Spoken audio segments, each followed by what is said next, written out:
This is No Man's Sky. We're here on Xbox Series X. Be sure to like the video. Subscribing is great as well. So what are we getting here? Well, actually, at some point down the road, or, well, way back down the road, this game did actually get another current gen upgrade. So it's a 4K resolution, dynamic 4K resolution at 60 FPS with HDR. And what it has is FSR 2.0, so AMD Super Fidelity 2.0, which means it is a bit of an upscaling technology in regards to the resolution quality, making sure that you have kind of a, again, dynamic resolution scaling to ensure frame rate performance, but also giving you a really, really good looking game because, yeah, it actually is quite visually stunning. It really is an impressive upgrade to this. And I've been meaning to go back to No Man's Sky for quite some time now, as it has been a while. I actually was meaning to do a video on it, like, probably 2 years, 2 years ago at this point. And it just keeps, well, just kind of kept getting pushed back, if that made sense. And now was the time to come back and take a look at the game and showcase it on the platform. And as per always, we have to do stuff at night. It always seems like I get stuck with in games, which is hilarious, but I figured that didn't really matter in a game where you're going to be flying away, right? So there's cross-platform, there's cross-gen, you know, that kind of stuff for play, online multiplayer up to 4. It's like a universe of, you know, of people, but it's like you don't really run into people, so it's like a multiplayer game, but it's not like a multiplayer game. It's yeah, kind of strange almost to explain to people, but it's neat. It's a game of exploration and discovery and scanning, or just cutting everything into bits, you know. Or you could do the proper job and you can discover things and, you know, make little notes in your entity books. But it's like, it's a world of, like, worlds. It's a universe, you know? It's a universe of universes. You can do all kinds of crazy things and see all kinds of crazy stuff. It's a genuinely interesting experience. It's not, to me, the most thrilling of things all the time, because there is like to me, there's a bit of a tedious element to it, because it's like, you know, you gotta have like supplies to go and do stuff, and you gotta, you know, collect minerals, and it's sort of, I don't know, it could be a little tiring if you just want to go out and do space stuff.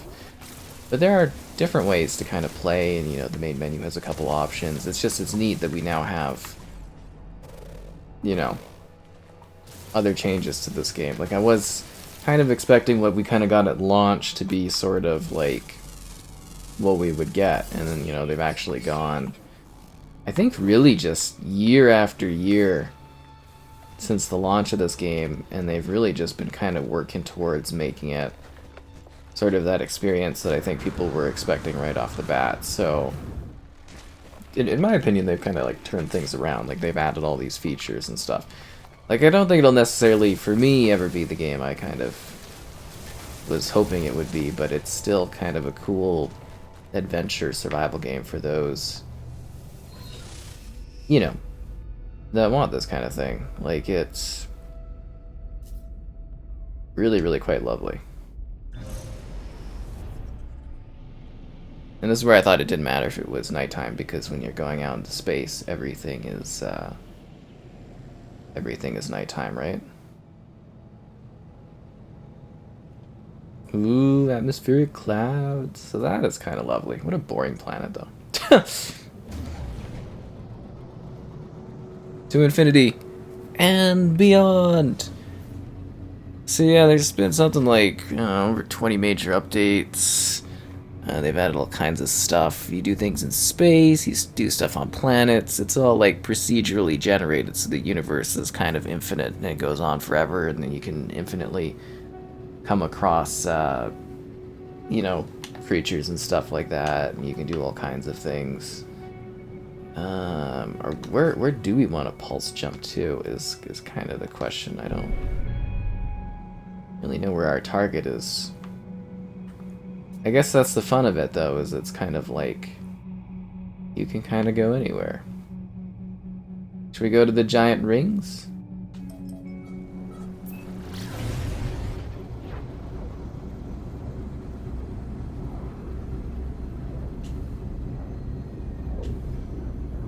I mean, I kind of want to egg the other one. Guess we'll be there in a minute. And I want the tooltips at the bottom to disappear. I discovered Nidbacked 5. Good for me. It's a cool place. Yeah. It's all kinds of great stuff. So, I don't know if it, like, leans into the elements of, like, science fiction too hardcore, but, like, you know, you are discovering things, dealing with foes, enemies, and stuff like that to some degree, you know, hostile creatures, pirates, stuff like that. Pretty straightforward. Like, you collect stuff, you fly, you sell stuff, you improve things, you know, you explore these worlds, and you do all that kind of stuff. Well, we actually haven't been to the moon. That's a good idea. Yeah, let's just fly super fast right through the asteroid belt. Oh, okay.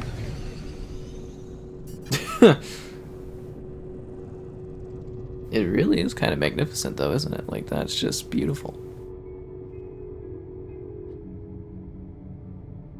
Like, you know, just kind of really taking that in. I just wish it wasn't so dark out.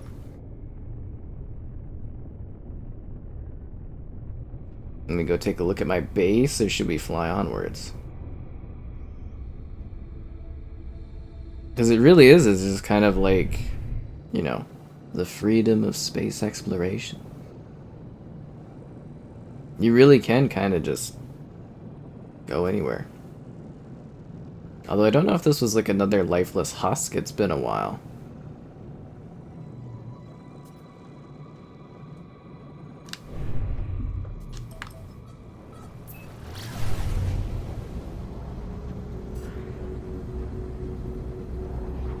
And I never quite know where I'm flying, but I'm always flying somewhere. Insufficient fuel? Yeah, that is always a problem, isn't it?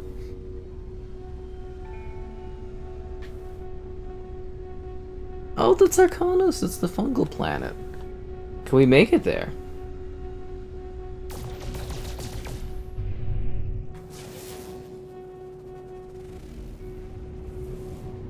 Arrive in 55 minutes. Okay. That's a bit of an issue. 34 minutes. Okay. 32 seconds. Oh, it's okay. That's not good. And that's where I'm saying an element of tediousness comes in, is when you are out of fuel. You are stuck in space.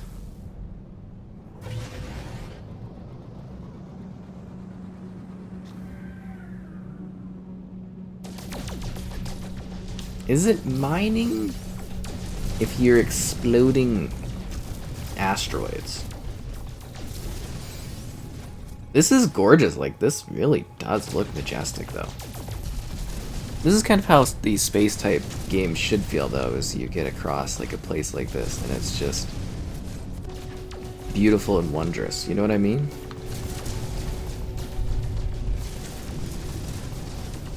Like, I'm just majestically flying through an asteroid field. That's lovely.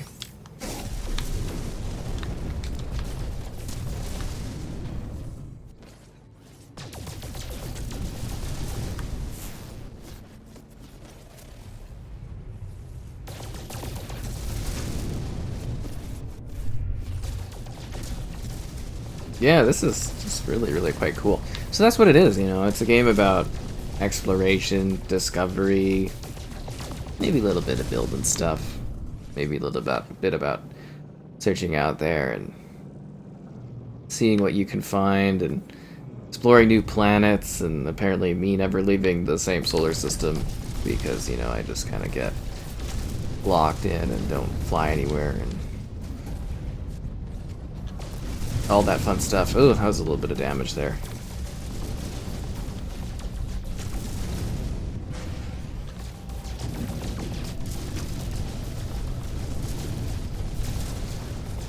I love the density though, like it feels like a dense asteroid field. The bigger question is, can we actually get there now?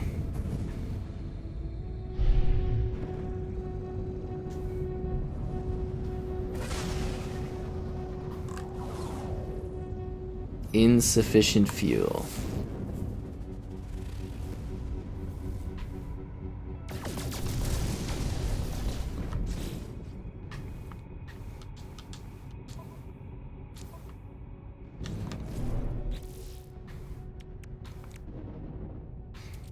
What do I have?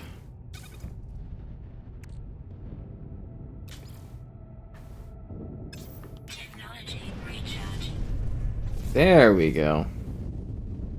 See, I was just, not thinking right.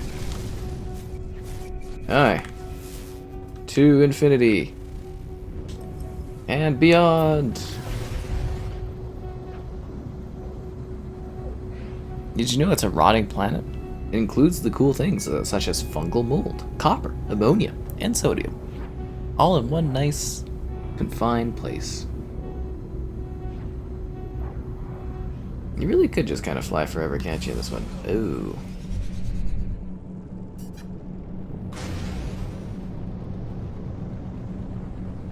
See, that is the beauty of it. I think for a long time, people that play games have always wanted to kind of like literally fly down to the planet somewhere. Fly off. You know what I mean? Like that's... I think from like a gaming perspective, that has always sort of been the desire. Oh, that is quite some pop-in, but it makes sense. Ah, finally a lovely day place.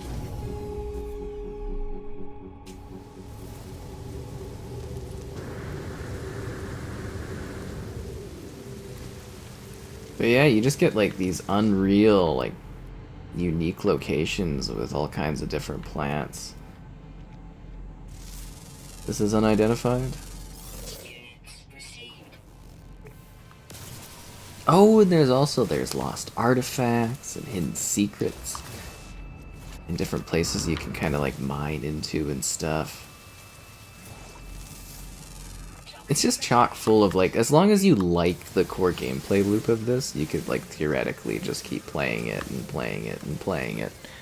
Like it really depends on if this is your kind of like experience, you know what I mean? Like it really depends on if this is something that really vibes for you, then you can like literally just go off into space and you can visit planet after planet, solar system after solar system.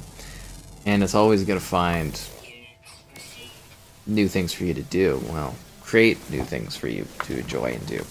And then, you know, assuming they continue to update it and support it, you know, there always will be extra content and whatnot that you can enjoy and gather. Like, you can literally just waste away hours on this.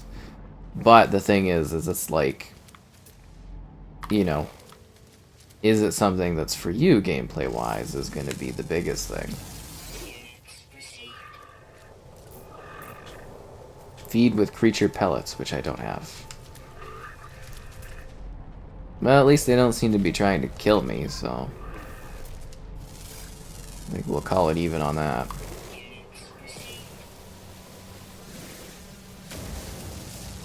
Although they might be mad that I'm sitting here ravaging the local environment for resources. At least they also make it very easy for you to find stuff. That's the other problem with this game too, is I think it's like really quite intimidating for new players. Like I know they've improved and streamlined the process for onboarding new people nowadays, but like I remember that being like a big thing, was just being really kind of like, whoa, what do you do? There's lots here, lots going on.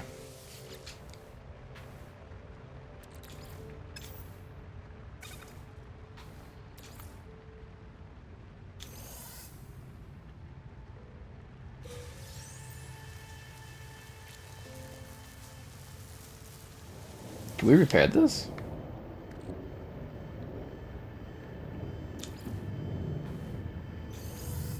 Hmm.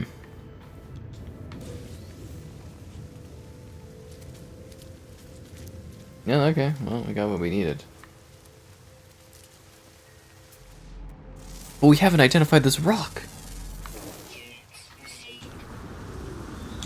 See, that's the problem. It becomes a time sink, you know, all the stuff you can do. Should actually probably heal up too. Gotta deal with all the toxicity of the world around you, you know what I mean? Oh, and there's lots of like personalization and customization. You can do all kinds of stuff.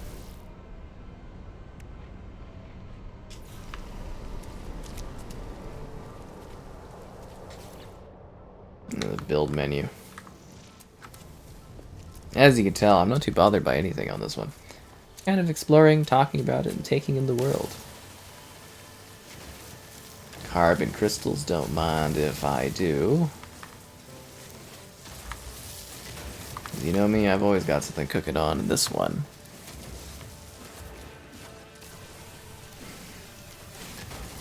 They really do have a lovely little vibe going on for this game, don't they?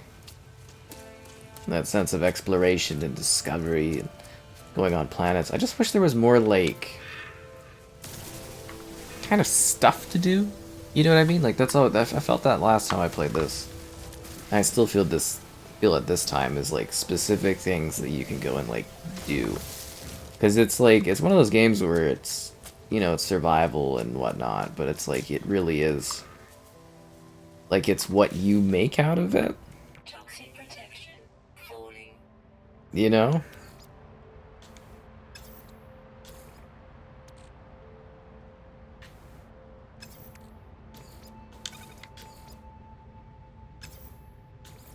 Hmm.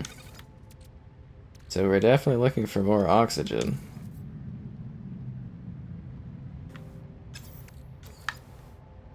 Technology recharge. Sodium nitrate. It's all about the basic building blocks of the world. So apparently we are really limited on oxygen, which is not good. Like a portable refinery, nice. But that's it, you know, you gotta get the building blocks of life going, otherwise you're gonna die.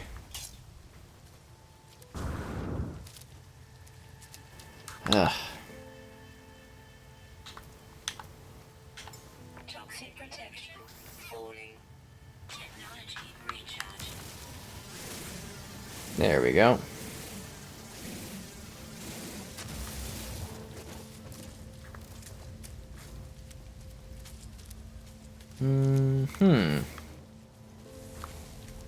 Not really finding what I need out here.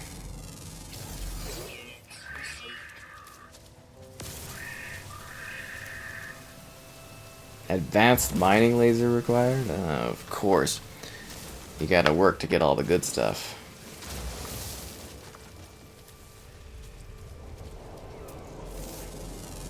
Yeah, you literally could just theoretically sit here scanning, mining, and destroying stuff for, like, ever, if you wanted to. Scanner recharging. Ugh. Yeah, at least it does seem to run better, too. I don't know, maybe like a drop or two occasionally, but yeah, this is actually a really nice, clean upgrade for this game, I gotta say.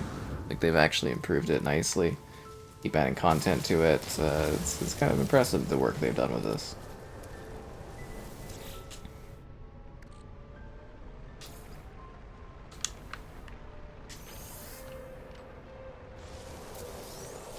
Of course, the ship's out of range. What a shocker that is. Definitely need more health, though. Health levels be low, which is, not ideal for those adventuring into the unknown.